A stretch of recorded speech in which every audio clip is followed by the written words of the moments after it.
Sobat Berani, selamat datang di Kamar Misteri.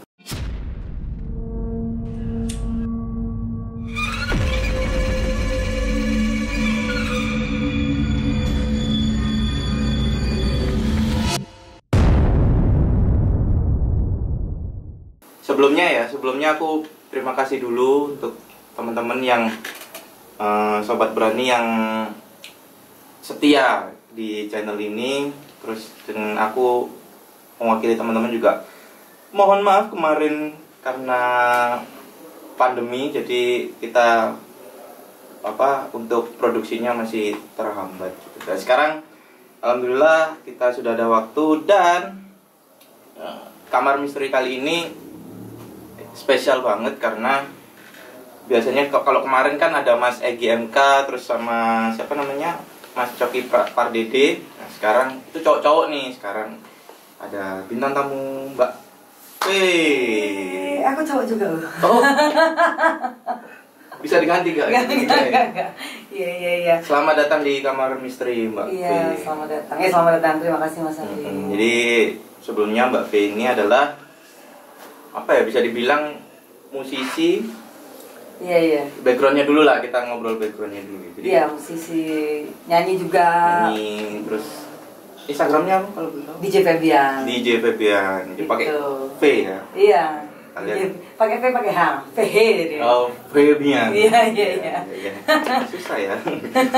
Oke, kenapa kok Mbak V ini aku ajak ke Kamar Misteri? Karena ternyata selain musisi, DJ dan wanita gitu, iya, itu ternyata Mbak V ini adalah seorang bisa dibilang indigo lah, atau orang yang bisa juga.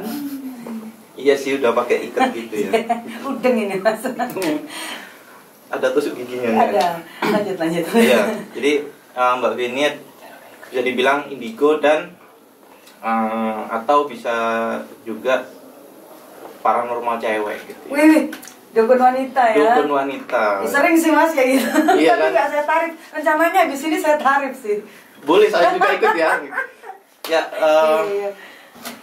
Jadi aku pengen tahu nih, atau kita pengen share ke Sobat Berani bahwa gimana sih awal mula Mbak V ini tahu kalau Mbak V ini bisa berinteraksi dengan mereka yang tak terlihat itu. Awalnya sebenarnya nggak sengaja sih Mas Andi. Maksudnya aku juga nggak kepengen sebenarnya jadi kayak gini. Kalau mungkin waktu masih kecil wajar lah ya, anak kecil sering lihat kayak gitu. Cuman aku sering banget waktu masih kecil, cuman ya nggak ngurus. Aku tuh pernah sampai diajak main sampai lompat dari genteng kayak gitu. Sampai nggak jalan, sampai nggak bisa jalan 1 bulan sama 2 cewek. Sampai dipanggilin mamaku kiai kayak gitu sering banget aku. Cuman habis itu mungkin karena beranjak kayak ke SMP, SMA itu nggak seberapa tak inilah, kayak gitu. Terus akhirnya terjadilah kecelakaan yang membuat aku koma selama 3 bulan waktu itu. Koma 3 bulan. Capek semua badan itu Mas. Gini aja terus kayak gitu. Dan itu di mana posisinya? Maksudnya di rumah sakit kah atau di rumah? Itu ketika aku mau latihan tuh di Surabaya dari Sidoarjo. Oke. Dari Sidoarjo, jadi ngejar waktu latihan. Jam latihan kan waktu itu kan per 2 jam ya Mas ya. Studio ya, hanya studio. Terus habis itu ngebut, mama sebenarnya waktu itu udah feeling nggak usah budal kayak gitu. Cuman aku tetap ngotot. Ternyata di sepanjang Mas, di jembatan itu depannya apartemen yang udah lama itu apartemen Sejahtera. Nah itu ngindarin kayak ibu-ibu putar balik, biasalah. Mak-mak ya? Itu, akhirnya saya dibonceng. Yang depan yang bonceng saya tulang rusuknya patah ya. Yang akunya langsung nggak sadarkan diri sampai dibawa ke rumah sakit Stiprotija itu. Keadaan aku sudah nggak sadarkan diri.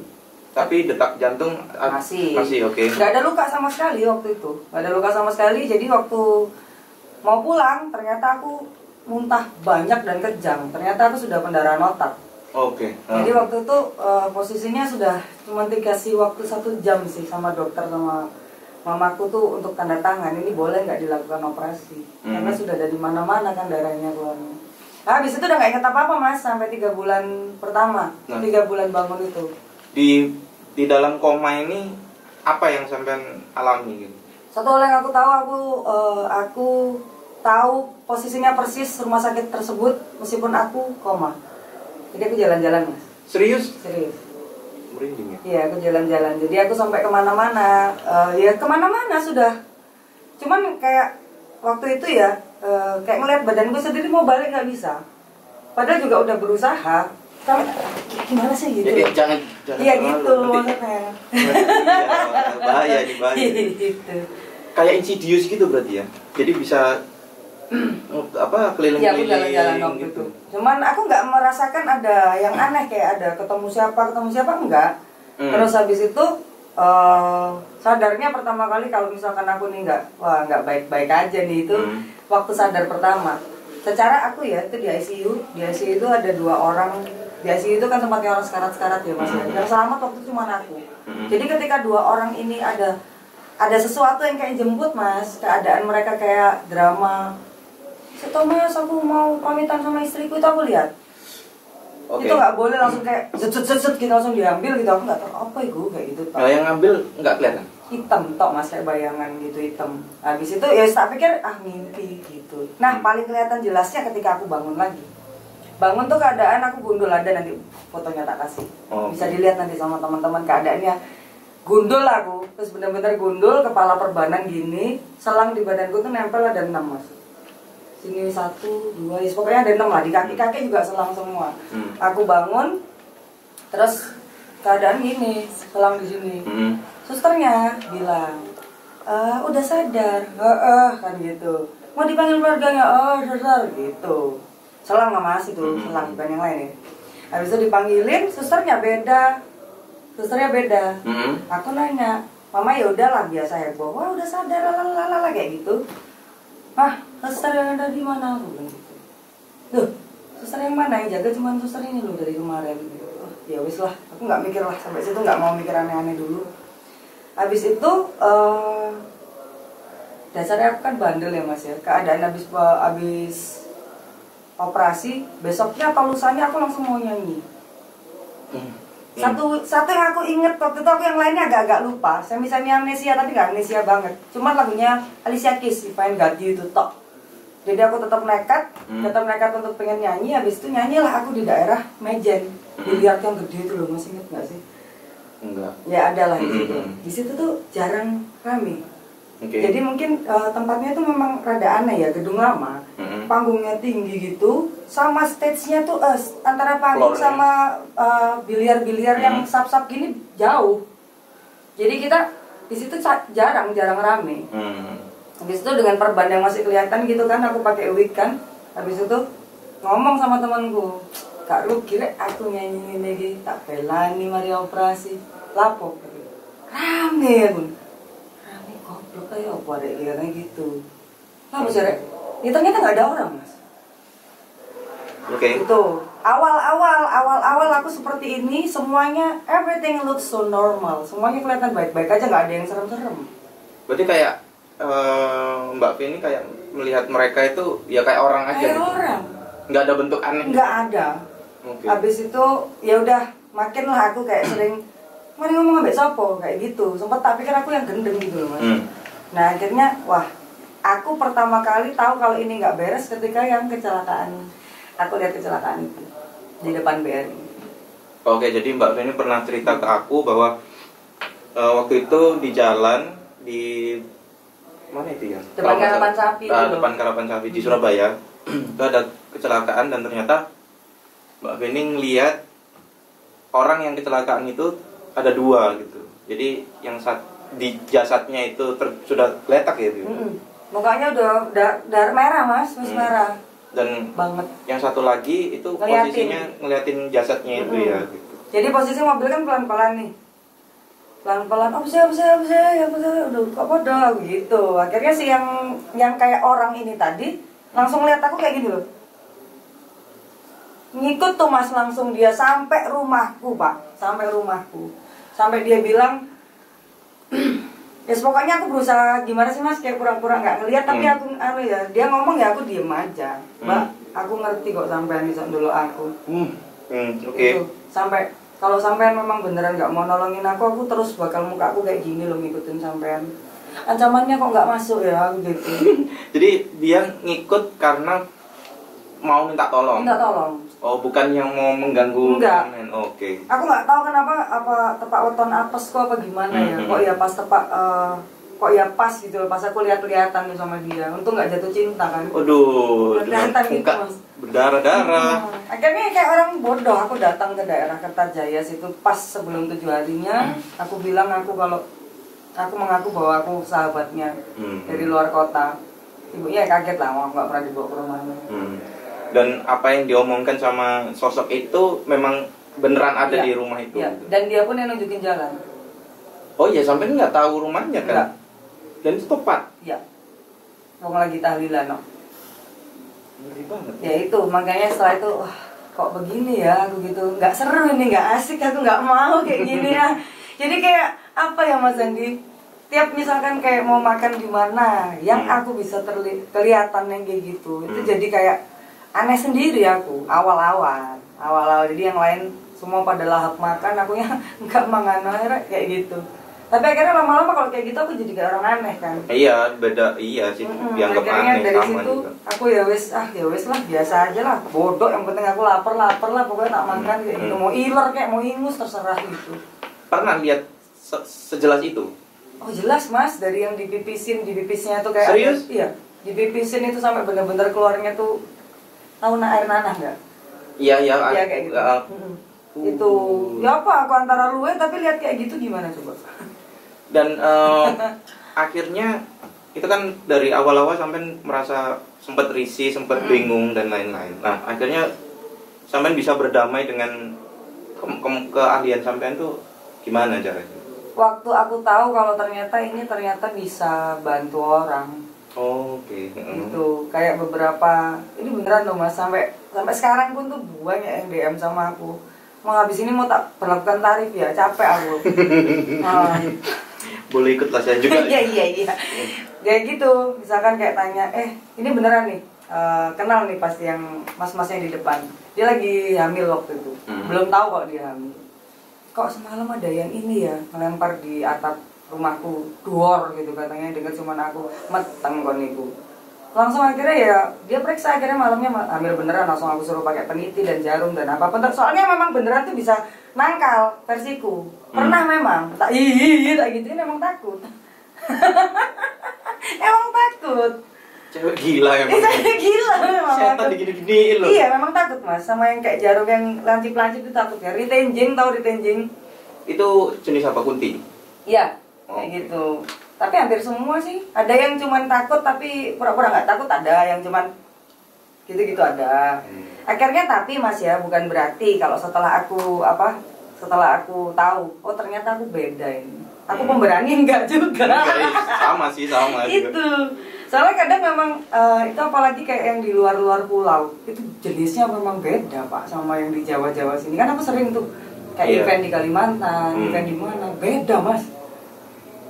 Bedanya apa? Maksudnya wujudnya beda atau ganasnya lebih beda gitu? Wujudnya, ganasnya, caranya dia godain kayak gitu-gitu. Bukan sama semua ya? Enggak ya? Enggak. Ya gitulah, pokoknya paling ganas menurut sampean kan, sampean udah beberapa nih di Indonesia, udah pernah keliling ke beberapa tempat.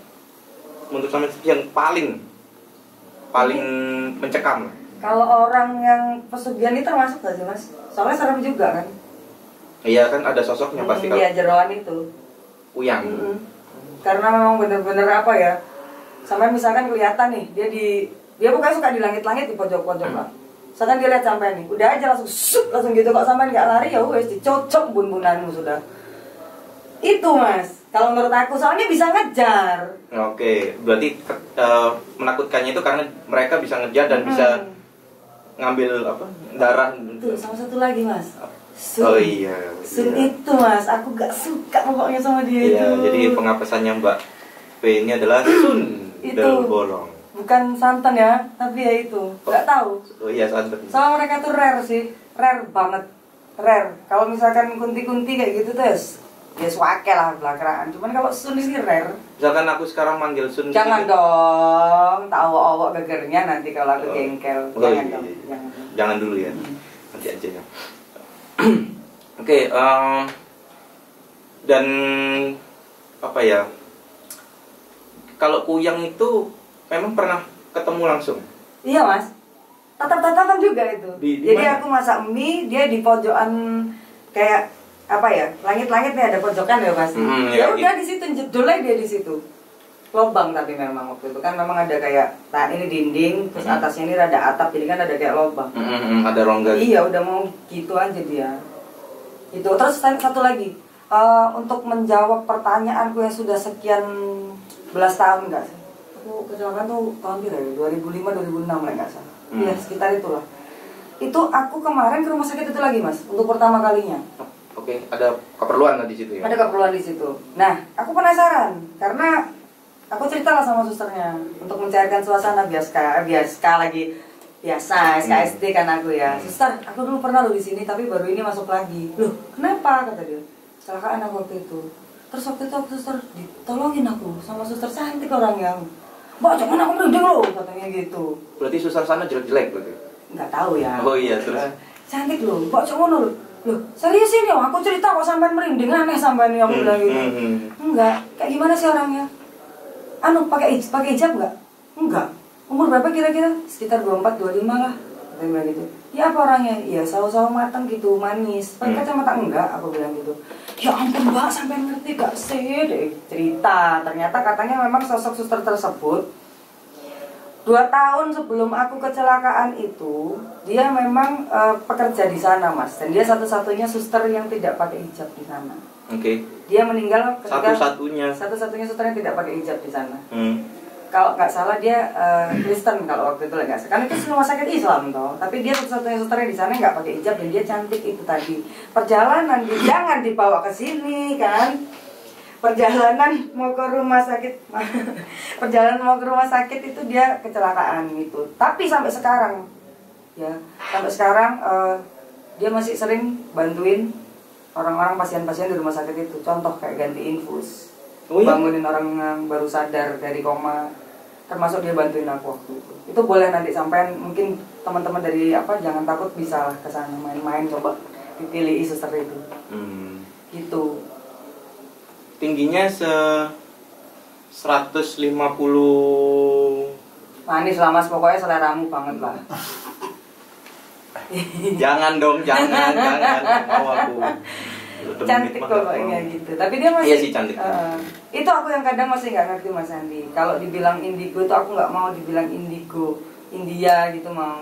Cuman masih nggak bisa aku bedain antara apakah itu misalkan ada orang nih habis kecelakaan, apakah itu korin, apakah itu yang sebenarnya, kan itu pernah ya aku tanya sama Mas Andi. Nah sekarang akhirnya rada bisa bedain gitu mas. Kalau kayak gini apa berarti memang ada korin baik gitu ya? Ada dong. Ada ya? Ada tetap ada. Jadi kalau yang ini tuh bukan yang datang ini menurutku bukan ruhnya, tapi lebih ke ya benar korinnya itu atau sukmanya gitu, bukan sosok asli si mbak ini. Iya. Ini cuman yang menyerupai, tapi cantik ya mas ya? Cantik. Iya. Cantik banget dan kayaknya baik kayaknya. Iya. Boleh tuh mas kalau enggak dong. Dinikahkan kan? Ngawur. Mau. Omongan lo mesti kok ngawur. Siapa tahu kan. Rian mau. Jadi setelah itu akhirnya semakin ini ya. Iya, jadi sebenarnya peka gitu. Nggak cuman sekali 2 kali saya mencoba untuk udahlah kayak dulinan gini, aku capek kaget kayak gitu. Sebenarnya nggak mau mas, sebenarnya. Terus ya nggak bisa, katanya beberapa orang memang nggak bisa. Ya ini memang sudah gimana? Oke, ini udah berapa menit? 2 jam kayaknya. Belum dong. Gimana nih? Aduh, ada passwordnya. Ya, mungkin kita bagi jadi 2 part biar agak seru pembahasannya. Soalnya nanti di part kedua aku bakal tanyain yang lebih mendalam lagi tentang apa gaib itu menurut Mbak Filbia.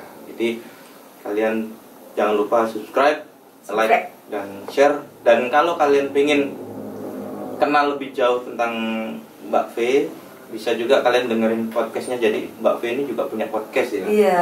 Nah, sama podcast- Mas Handi Azen. Iya sih, sama saya Iya. juga. Jadi podcastnya apa? Itu podcastnya lebih kayak ke ini sih. Itu nggak tarif, mumpung masih gratis ya. Kita nolongin orang-orang memang. Siapa yang punya keluhan ada apa di rumahnya, kita kasih bersihin gratis gitu. Ya kan gitu. Enggak gratis dong, enggak gratis. Kalian juga bisa komen di Jangan Takut Iya. kalau misalkan kalian butuh Iya, bantuan. kan. Jadi timnya kita semakin banyak gitu untuk Pokoknya jangan bersih-bersih lupa rumah. rokok sama jajan sih gitu. Oh, itu haruslah sebuahnya. Iya. Oke, pokoknya jangan lupa untuk di-subscribe channelnya Jangan Takut dan juga kewedennya aku. Nah, podcastnya namanya Podcast Keweden. Iya, pakai H, keweden. Keweden. Oke, terima kasih dan bye bye. Rahayu.